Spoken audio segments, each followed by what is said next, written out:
السلام علیکم ورحمۃ اللہ وبرکاتہ۔ الحمد للہ رب العالمین والصلاة والسلام علی رسولہ الکریم وعلی آلہ واصحابہ اجمعین، اما بعد فاعوذ باللہ من الشیطان الرجیم، بسم اللہ الرحمن الرحیم۔ شہر رمضان الذی انزل فیہ القرآن ھدی للناس وبینات من الھدی والفرقان فمن شہد منکم الشہر فلیصم۔ بسم اللہ الرحمن الرحیم۔ رب اشرح لی صدری ویسر لی امری واحلل عقدۃ من لسانی یفقہوا قولی۔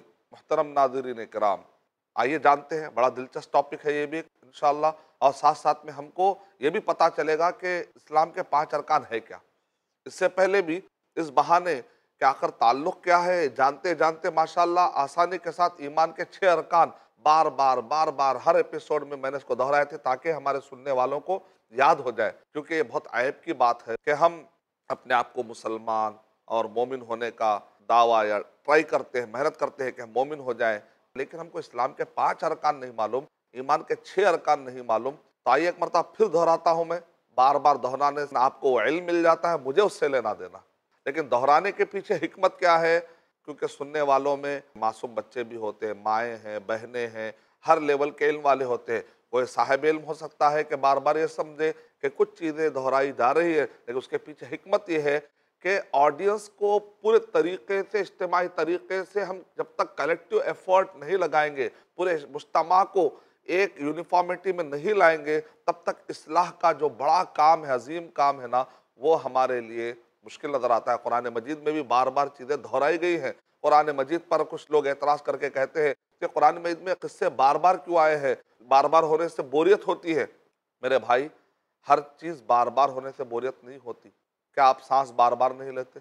کیا کھانا بار بار نہیں کھاتے؟ کیا کوئی یہ کہتا ہے کہ میں 1 سال کھانا نہیں کھاؤں گا، 1 سال پانی نہیں پیوں گا، 1 سال میں سانس نہیں لوں گا؟ تو کچھ چیزیں ایسی ہوتی ہیں کہ جس کے بار بار کرنے سے بوریت نہیں بلکہ وہ ہماری نیڈ اور ضرورت بن جاتی ہے۔ تو بہرحال ایمان کے 6 ارکان سے رمضان المبارک کا بڑا گہرا تعلق ہے۔ وہ 6 ارکان کیا ہے؟ مجھے امید ہے کہ آپ کو یاد ہو گئے ہوں گے، دہرائیے میرے ساتھ۔ ان تؤمن باللہ وملائکتہ وکتبہ ورسلہ والیوم الآخر والقدر خیرہ وشرہ۔ اللہ پر ایمان لانا، اللہ کے فرشتوں پر ایمان لانا، اللہ کے کتابوں پر ایمان لانا، اللہ کے رسولوں پر ایمان لانا، اور آخرت کے دن پر ایمان لانا، اور تقدیر کے اچھے اور برے پر ایمان لانا۔ ایمان کے 6 ارکان یہ ہو گئے۔ اب آئیے اسلام کے 5 ارکان۔ اسلام کے 5 ارکان صحیح بخاری میں ہے، بنی الاسلام علی 5 شہادت اللہ الہ الا اللہ وان محمد رسول اللہ۔ لا الہ الا اللہ محمد رسول اللہ کی گواہی دینا، یعنی توحید کی گواہی دینا، اور وہ اقام الصلاۃ، نماز قائم کرنا، صرف نماز پڑھنا نہیں، نماز قائم کرنا، یعنی کہ اس کو جو کا تو قائم کرنا، وہ جو ٹائم بتایا گیا، وہ جو صفت بتائی گئی، وہ جو انداز بتایا گیا، اس انداز میں صلو کما رأیتمونی اصلی کے مطابق۔ وایتاء الزکوٰۃ، زکوٰۃ ادا کرنا، والحج وصوم رمضان، رمضان مبارک کے روزے رکھنا۔ 5 شہادت، لا الہ الا اللہ، اقام الصلاۃ، نماز قائم کرنا، زکوٰۃ ادا کرنا، استطاعت ہو تو حج کو جانا، اور رمضان مبارک کے روزے رکھنا۔ جیسے ایک چھت ہے، اس کے 5 پلر ہیں، ایک پلر کو بھی ہلانے سے وہ چھت گر سکتی ہے، اور بعض اس میں ایسا بنیادی پلر ہے، اس کو ہٹا دیں گے تو پوری عمارت ہی ختم ہو جائے گی، اور وہ ہے توحید، وہ ہے شہادت لا الہ الا اللہ محمد رسول اللہ۔ یہ بنیادی پلر ہے، یہ بنیادی پتھر ہے۔ اس کے بعد کے جو پلر ہے وہ بھی ہر اپنے آپ پر ایک رکن ہے۔ یہ 5 رکن ہیں۔ آپ روزے کو لائٹ نہیں لے سکتے، آپ نماز کو لائٹ نہیں لے سکتے، آپ زکوٰۃ کو آپ لائٹ نہیں لے سکتے، آپ اگر استطاعت ہو تو حج کو آپ معمولی نہیں سمجھ سکتے۔ یہ آپ کے مسلمان ہونے نہیں ہونے کے مسائل کھڑے کر دینے والے ٹاپکس ہیں۔ یہ بڑے عظیم ٹاپک ہے، اس کو ہم ایسے ہی معمولی سمجھ کے نہیں۔ ایک آدمی اپنے ایمان کی حفاظت کرتے ہوئے دنیا سے قبر تک اس کو پہنچنا ہے، قبر جانے تک اپنے ایمان کو بچا لیتے ہوئے جانا ہے، بڑے محنت کرنا ہے اس کے لیے، بچانے کے لیے۔ یہ 5 چیزوں کو ایسا معمولی نہیں سمجھ، یہ 5 چیزیں آتے آدمی سیریس ہو جائے، سارے کاموں سے زیادہ اس کو اہم سمجھے۔ یہ جو اسلام کے 5 ارکان ہیں، رمضان مبارک سے بڑا گہرا تعلق ہے۔ اب آئیے ذرا دلچسپ ٹاپک شروع ہوا ہمارا۔ ایسا کیسے تعلق ہوتا ہے؟ یعنی لا الہ الا اللہ محمد الرسول اللہ کہیں گے تو آپ کا روزہ قبول ہے۔ اگر آپ لا الہ الا اللہ محمد رسول اللہ کے قائل ہی نہیں ہوئے تو روزہ، نماز، زکوٰۃ، یہ سب چیزیں تو قبول ہوں گی نہیں نا۔ عقیدہ صحیح ہے تو عمل قبول، عقیدہ صحیح نہیں ہے تو عمل قابل رد۔ کلمہ لا الہ الا اللہ محمد رسول اللہ، اس کے اوپر میں نے 2 ایپیسوڈ مکمل دیے۔ لا الہ الا اللہ کا معنی کیا ہے؟ نہیں ہے کوئی سچا معبود سوائے اللہ کے، ماضی میں بھی نہیں، حال میں بھی نہیں، مستقبل میں بھی نہیں، کہیں بھی نہیں، کبھی بھی نہیں، کوئی بھی نہیں، کسی بھی شے کے اعتبار سے نہیں، اللہ کے علاوہ کوئی سچا معبود نہیں سوائے اللہ کے۔ ڈیٹیل میں العلم والیقین والقبول والانقیاد، العلم والیقین والقبول والانقیاد، چار، العلم والیقین والقبول والانقیاد، فدر ما اقول والصدق والاخلاص والمحبہ وفقک اللہ لما احب۔ یعنی علم ہونا چاہیے، معلومات ہونا چاہیے لا الہ الا اللہ کے بعد، لا الہ الا اللہ کے پر یقین ہونا چاہیے، شک نہیں ہونا چاہیے۔ صرف یقین ہونا کافی نہیں ہے، قبول ہونا بھی بہت ضروری ہے، قبول کرنا بھی بہت ضروری ہے، دل سے قبول کرنا بہت ضروری ہے، کہ منافقین اوپر سے قبول کرتے تھے اندر سے نہیں۔ انقیاد والصدق، سچائی کے ساتھ ہونا چاہیے، جھوٹا پن سے نہیں۔ وہ مصیبتیں اور آزمائش آئے تو پتہ چل جاتا ہے کس کا ایمان کتنا پکا ہے۔ اخلاص، ریاکاری کے لیے، دکھاوے کے لیے نہیں۔ والمحبہ، زبردستی میں نے، محبت کے ساتھ، امید کے ساتھ، خوف کے ساتھ، یہ اللہ تعالیٰ کے ساتھ جو محبت ہوتی ہے اس کے ساتھ ہو۔ اور اس کے علاوہ ٹکرانے والی ساری چیزوں کا 8واں پوائنٹ شیخ بن باز رحمۃ اللہ کہا، اس سے ٹکرانے والے جتنے باطل معبود ہیں سب کا انکار کرے، کفران الطاغوت، سارے طاغوت کا انکار کرے، وَمَن يَكْفُرْ بِالطَّاغُوتِ وَيُؤْمِن بِاللَّهِ، سارے چیزوں کا انکار کرے اور اللہ پر ایمان لائے۔ یعنی کہ لا الہ الا اللہ کے بارے میں ڈیٹیل میں نے پہلے بتا دیا، تو ظاہر بات ہے اگر یہ ہے تو روزہ قبول ہے، یہ ہے تو آپ کو رمضان مبارک کی فضیلتیں سمجھ میں آئیں گی۔ فضیلت دینے والا تو اللہ ہے، ایکسیپٹ کرنے والا تو اللہ ہے۔ روزے دار کی بدبو اللہ سبحانہ تعالیٰ کے پاس مشک عنبر سے بھی زیادہ خوشبودار ہے، آپ چھپ کر بھی نہیں کھاتے، کیوں؟ اللہ تعالیٰ دیکھ رہا ہے۔ تو توحید کا رمضان مبارک سے بڑا گہرا تعلق ہو ہی گیا کہ ایک آدمی اللہ کو مانتا ہے، اللہ تعالیٰ دیکھ رہا ہے، بصیر ہے، اللہ رقیب ہے، ان اللہ کان علیکم رقیبا، اللہ سمیع ہے، اللہ بصیر ہے۔ تو آدمی ایسی کوئی بات نہیں کرتا روزے کی حالت میں جس کے کہ اللہ تعالیٰ سن رہا ہے، تو آدمی چھپ کر بھی گناہ نہیں کرتا، چھپ کر بھی جرم نہیں کرتا۔ دن کے اجالے کو تو قانون کام آتے ہیں، لیکن اندھیرے کے لیے کون کام آتا ہے؟ وہ اللہ جو دیکھ رہا ہے۔ یہ عقیدہ ہی انسان کو کرائم سے روکتا ہے۔ اسی لیے کہتے ہیں بغیر عقیدے کے سوسائٹی کو آپ ڈیولپ کر بھی لیں تو یہ ڈیولپ سوسائٹیز کبھی نہ کبھی first world war, second world war کے نظر ہو جاتے ہیں۔ جس سوسائٹی میں اللہ کا تصور نہ ہو، خدا کا خوف نہ ہو، اللہ کا خوف نہ ہو، یہ سوسائٹیز کبھی بھی آپس میں لڑ لیتے ہیں۔ تو ڈیولپمنٹ پہ اتنی نظر ہے، لیکن ڈیولپمنٹ کے پیچھے خدا کا خوف، اللہ دیکھ رہا، یہ تصور نہ ہو تو یہ مادہ پرستی کبھی بھی ڈھیر ہو سکتی ہے۔ تمہاری تہذیب اپنے خنجر سے آپ خود کشی کرے گی، جو شاخ نازک پہ آشیانہ بنے گا ناپائیدار ہوگا۔ تو رمضان مبارک کا لا الہ الا اللہ محمد رسول اللہ سے بڑا گہرا تعلق ہے۔ اللہ تعالیٰ دیکھ رہے، محمد صلی اللہ علیہ وسلم کے بتائے طریقے کے مطابق اگر آپ روزہ نہیں رکھیں گے تو روزہ قبول نہیں ہوگا۔ ایک آدمی کہے گا فجر سے لے کر مغرب تک جتنا ٹائم ہے اتنا ہی ٹائم میں رات میں اگر بھوکا رہا، دن میں کھایا تو برا کیا ہے؟ آپ مسلم روزے دار نہیں ہیں۔ ارے بھائی میں تو اتنا ہی ڈیوریشن فالو کر رہا ہوں، دن میں ذرا مشکل ہے، رات میں میرے لیے آسان ہے۔ ہم کہیں گے آپ نے محمد صلی اللہ علیہ وسلم کا راستہ چھوڑ دیا۔ محمد صلی اللہ علیہ وسلم کے بتلائے طریقے کے مطابق آپ کو چلنا پڑے گا۔ صلو کما رأیتمونی اصلی، نماز ویسے پڑھو جیسا کہ تم مجھے پڑھتے ہو دیکھتے ہو۔ خذوا عنی مناسککم، تم مجھ سے حج کے طریقے سیکھ لیا کرو۔ صحابہ کرام نے کیوں تفصیل سے بتایا پورے روزوں کے مسائل؟ نبی اکرم صلی اللہ علیہ وسلم کی طرف سے امام بخاری رحمۃ اللہ علیہ نے، امام مسلم رحمۃ اللہ علیہ نے، محدثین نے باب باندھے، کیوں؟ تاکہ ہم کو محمد صلی اللہ علیہ وسلم نماز کیسا پڑھتے، روزہ کیسا رکھتے، قرآن میں پڑھنے کے بعد جب عمل کا میدان آئے گا تو آپ کو یہ احادیث ہی تو کام آئیں گے۔ تو شہادت اللہ الہ الا اللہ محمد رسول اللہ رمضان مبارک سے بڑا گہرا تعلق ہے۔ اب آئیے دوسرا رکن ہے صلاح، اقام الصلاح۔ صرف صلاح نہیں کہا گیا، دیکھیں صلاح پڑھ لو، اداء الصلاح نہیں کہا گیا، اقام الصلاح۔ اقامہ یقیمہ مانے جو چیز کو جیسے ٹھہرانا ویسے ٹھہرانے کو کہتے ہیں۔ جیسے کہتے ہیں کہ میں نے تیر کو سیدھا کیا تو تیر سیدھی ہوگی، فَأَقَمْتُهَا فَقَامَتْ، میں نے تیر کو سیدھا کیا تو تیر سیدھی ہوگی۔ یعنی ٹیڑھی تیر جو ہوتی ہے وار پر ٹارگٹ پہ برابر نہیں لگتی ہے۔ تو عرب کے لوگ کہتے ہیں اقامہ مانے سیدھا، جیسا ٹھہرانا ویسا ٹھہرا دینا۔ یعنی نماز ویسی پڑھنی چاہیے جیسا کہ محمد صلی اللہ علیہ وسلم نے ہم کو پڑھنے کا حکم دیا اور بتایا ہے طریقہ۔ صلو کما رأیتمونی اصلی، نماز ویسے پڑھو جیسا کہ تم مجھے پڑھتے ہو دیکھتے ہو۔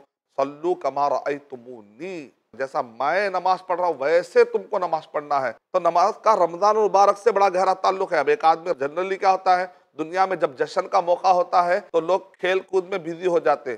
جب عید کا مطلب ان کے پاس ہوتا ہے کھیل کود میں بزی، لیکن اسلام میں یہ ہے کہ آپ جب عید کہتے ہیں تو آپ کو ایکسٹرا نماز اور پڑ جاتی ہے، 5 نمازیں تو فرض ہے ہی ہے، عید کی نماز الگ۔ تو رمضان المبارک مکمل آپ کہتے ہیں کہ یہ پورا مکمل مہینہ اللہ کی رحمت کا ہے، تو مطلب کیا، خوشی منانے کا طریقہ کیا ہے؟ تو اس کے اندر تراویح کا اہتمام اور بڑھ جاتا ہے۔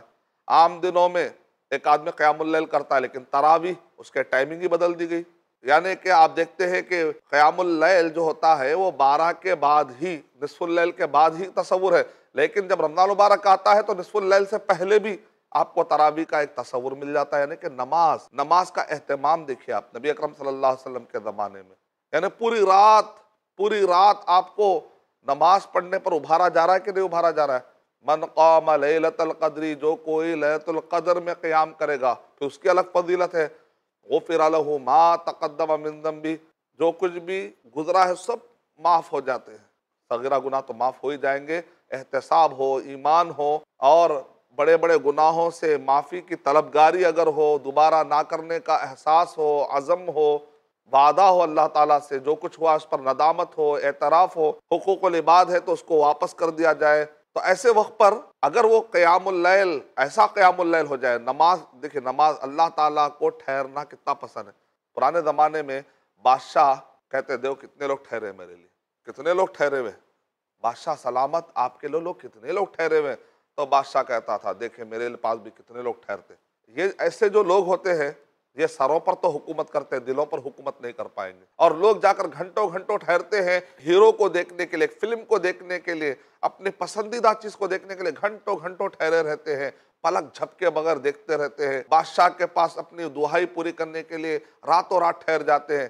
اصل میں یہ جو ٹھہرنا ہے نا اللہ کو بہت پسند ہے۔ من قام رمضان ایمان و قیام کی بڑی فضیلت ہے۔ لوگ رکعتوں کی تعداد میں بحث میں پڑے ہوئے ہوتے ہیں، کتنی رکعتیں پڑھیں، کتنی زیادہ میں رکعتیں پڑھوں، زیادہ تعداد رکعت یا زیادہ سجدوں کی کاؤنٹنگ قیام اللیل میں وہ زیادہ مراد نہیں ہے، وہ تو وہی کریں گے جو قرآن اور حدیث ثابت ہے وہی کریں گے آپ تو، لیکن اصل وہ کاؤنٹنگ مقصد نہیں ہے، وہ کاؤنٹنگ تو وہی ہوگی جو قرآن و سنت کے مطابق ہوگی، مجھے اس پر کچھ بحث نہیں کرنا ہے، جو اللہ اس کے رسول صلی اللہ علیہ وسلم نے کہا بس آمنا و صدقنا، لیکن اصل جو بحث ہے نا وہ زیادہ کاؤنٹنگ اور تعداد میں نہیں ہے، ٹھہرنا ہے، جتنا طول قیام ہوگا، طول قیام پر زیادہ گفتگو ہونی چاہیے، جتنا زیادہ قیام ہوگا نا وہ زیادہ بہتر۔ آپ ٹھہریے، پیر میں درد ہو رہا ٹھہریے، آپ کو ایک خاص قسم کا لطف آئے گا، اس کے بعد وہ ہے ایمان کی حرارت، جب تمادت بڑھے گی نا ایک خاص قسم کا لطف آئے گا، اللہ کا رحم آئے گا، یہ بندہ کس لیے ٹھہرا ہے، یہ جو ٹھہرنا ہے، یہ جو قربانیاں دینا ہے قبر میں کام آئیں گی، یہ روزہ، یہ قرآن، یہ نیک اعمال، جب قبر کا عذاب آئے گا تو ٹھہر جائیں گے، یہاں سے کوئی راستہ نہیں ہے، بندہ روزہ رکھا کرتا ہے، بندہ نماز پڑھا کرتا تھا۔ تو رمضان المبارک کا قیام اللیل سے صلاح سے بڑا گہرا تعلق ہے۔ صلاح مانے نماز، نبی اکرم صلی اللہ علیہ وسلم نے ارشاد فرما دیا کہ جس نے نماز ترک کر دیا، ترک کا معنی علماء کرام کے پاس جو کچھ بھی تفصیلات ہے وہ معنی ہم بعد میں ڈسکس کریں گے، بہرحال ترک جس نے کر دیا تو وہ کافر ہو گیا، یعنی یہاں تک بھی فتویٰ ہے کہ نماز چھوڑ دینے سے آدمی کافر ہو جاتا ہے، لیکن کب کافر ہوتا ہے، چھوڑنے کی کیا کیفیت ہے، اس کے ڈیٹیل اپنی جگہ پر ہے، لیکن مطلب یہ کہ معاملہ تو بڑا سنگین ہے نا۔ اور صلاح، ایک آدمی کہہ رہا ہے کہ ارشد بھائی میں اتنا بزی رہتا ہوں کاروبار میں نا، نماز پڑھنے کا ٹائم نہیں ملتا، میں اتنا مشغول ہوں کہ مجھے نماز پڑھنے کا بھی ٹائم نہیں مل رہا۔ میں نے ان سے پلٹا کر کہا بھائی ایک حدیث شریف کی روشنی میں آپ کو جواب دینا چاہتا ہوں، کہیں ایسا تو نہیں کہ نماز چھوڑ دینے کی وجہ سے تم کو اتنی مشغولیت لگ گئی؟ یہ جو مشغولیت ہے نا، یہ جو شغل ہے، یہ تم جو بزی کر رہے نا، یہ قسم کا عذاب بھی ہوتا ہے۔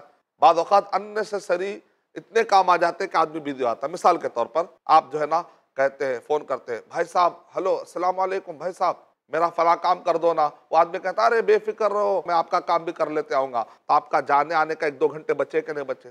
بچ گئے۔ یہ اللہ تعالیٰ اس کے دل میں محبت ڈالے کہ وہ آپ کے لیے کام کرے، اگر اس کے دل میں اللہ محبت نہ ڈالے وہ کہے گا بھائی اپنا کام خود کرو، مجھ سے کیا کرا رہے ہو۔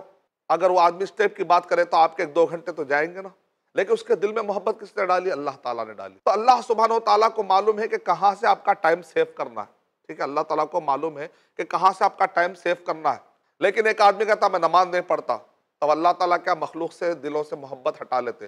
آپ کہیں بھی فون کرتے ہیں تو وہ آدمی کہتا ہے بھائی میں آپ کا کام کیا کروں، میں خود بیمار ہوں، ذرا آتے آتے تم میرا بھی وہ کام کر لیتے آؤ، اب آپ کا بھی 1 گھنٹہ لگا، اس کا بھی 1 گھنٹہ لگا۔ اب اللہ سبحانہ و تعالیٰ اگر الجھانے تو کیا کوئی مخلوق بچ سکتی ہے؟ نہیں۔ تو پھر اللہ سبحانہ و تعالیٰ سے ہم پنگا لینے، اللہ سبحانہ وتعالیٰ سے مخالفت کرنے، اللہ سبحانہ وتعالیٰ کے مد مقابل میں اے اللہ ہم نماز نہیں پڑھتے اور لائف جی کے بتاتے آپ کیا کرتے کر لو، یہ مطلب نکلا نا۔ نبی اکرم صلی اللہ علیہ وسلم ارشاد فرما رہے اللہ تعالیٰ کہہ رہا ہے بندے سے تفرغ لعبادتی، اے میرے بندے میرے عبادت کے لیے ٹائم نکالا کر، اے میرے بندے تو میری عبادت کے لیے ٹائم نکالا کر۔ اگر تم میری عبادت کے لیے ٹائم نکالے گا نا، میں تیرے دل کو اور تیرے زندگی کو میں تونگری سے، مالداری سے بھر دوں گا، بے نیازی، لوگوں کی طرف سے بے نیاز ہو جائے گا تو۔ اے میرے بندے تو مجھ سے دور مت ہو، قریب آ جا۔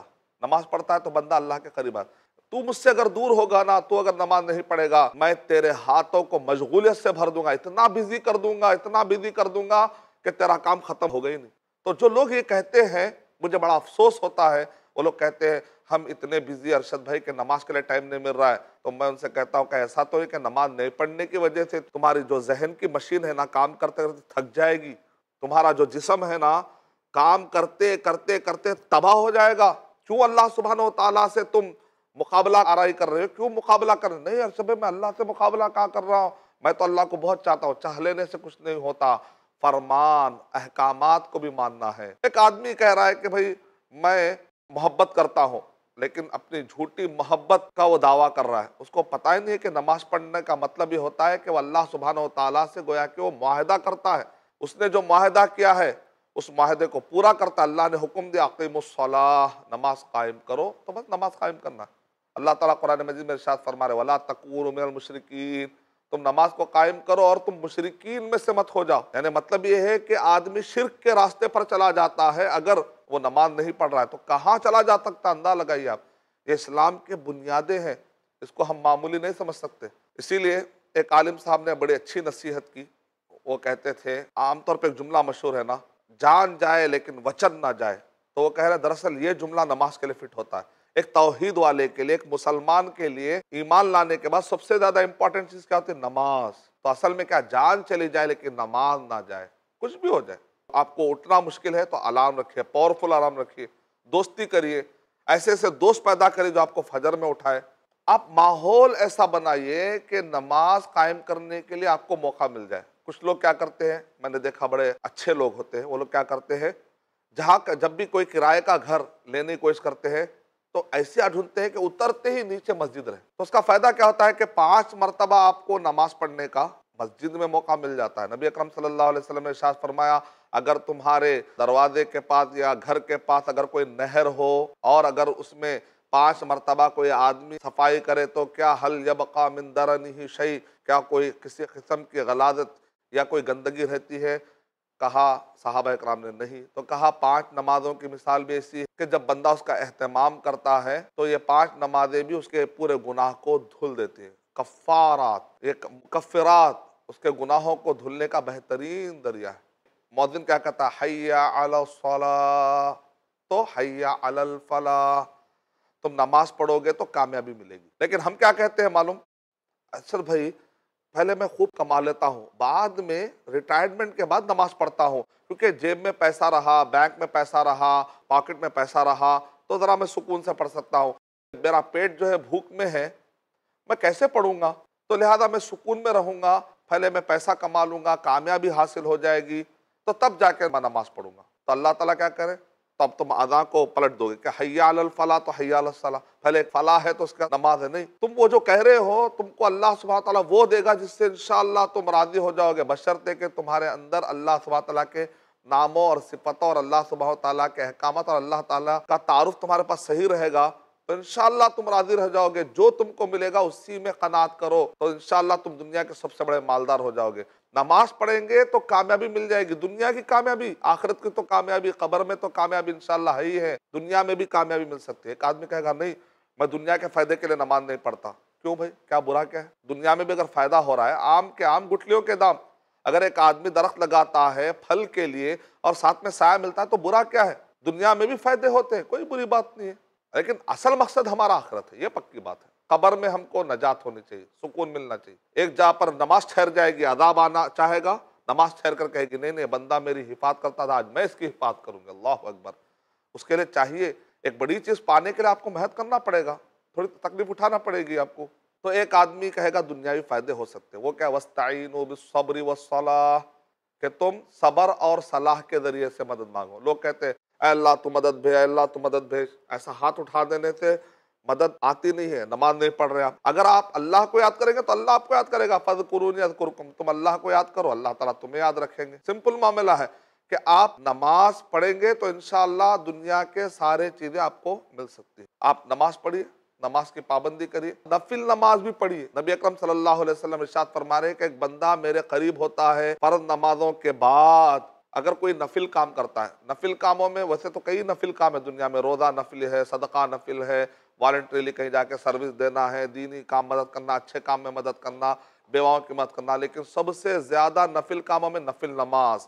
نفل کام اگر آپ کریں گے تو آپ کی جو دعائیں ہیں قبول ہو جائیں گی۔ آپ کی کئی تمنائیں ہیں نا، کئی خواہشات ہیں نا، آپ کی خواہشات پوری ہونا ہے، جائز خواہشات، نماز پڑھیے، خاص طور سے تہجد کی نماز۔ جو لوگ روزی کی تلاش میں ہیں میں تو ان کو نصیحت کروں گا تہجد کی نماز پڑھیے، اللہ سے دعا مانگے، غیب سے آپ کو روزی کا انتظام ہو جائے گا انشاءاللہ۔ بہرحال فرض کے علاوہ جو بھی نمازیں ہیں، جیسے چاش کی نماز ہے، اشراق کی نماز ہے، تہجد اور وطر کی نماز، سنتیں جو دن اور رات میں جو سنت موقدہ 12 ہے، فجر کے فرض سے پہلے 2، ظہر میں فرض سے پہلے 4، فرض کے بعد 2، اور مغرب میں فرض کے بعد 2، اور عشاء میں فرض کے بعد 2، اور اس کے ساتھ ساتھ پھر وطر، اور خاص طور سے فجر کے 2 سنتیں اگر آپ اس کا اہتمام کریں گے انشاءاللہ فرض کے ساتھ ساتھ تو یقیناً آپ اپنے زندگی کے اندر بدلاؤ دیکھیں گے۔ تو رمضان مبارک میں ارادہ کر لیجئے کہ میں نماز جان چلی جائے لیکن نماز کا میں بہت خیال کروں گا، جو بھی ہو جاؤ، بارش ہو، کچھ بھی ہو، لیکن آدمی کو نماز پڑھنا ہی پڑھنا ہے۔ بیٹھ کر اگر پڑھنا ہے تو پڑھے گا، ٹھہر کر پڑھنا نہیں آتا تو بیٹھ کر پڑھے گا، اگر پانی نہیں ہے تیمم کر لے گا، لیکن نماز نہیں چھوڑنا ہے۔ اللہ تعالیٰ سے میں دعا کرتا ہوں کہ اللہ سبحانہ وتعالیٰ ہمارے حق میں بھی وہ دعا قبول فرما لے جو ابراہیم علیہ السلام نے کی، رب اجعلنی مقیم الصلاۃ ومن ذریتی، اللہ تو مجھے اور میری ذریت کو، میرے خاندان کو، آنے والی نسل کو نمازی بنا دے، آمین۔ وآخر دعوانا ان الحمد للہ رب العالمین۔ السلام علیکم ورحمۃ اللہ وبرکاتہ۔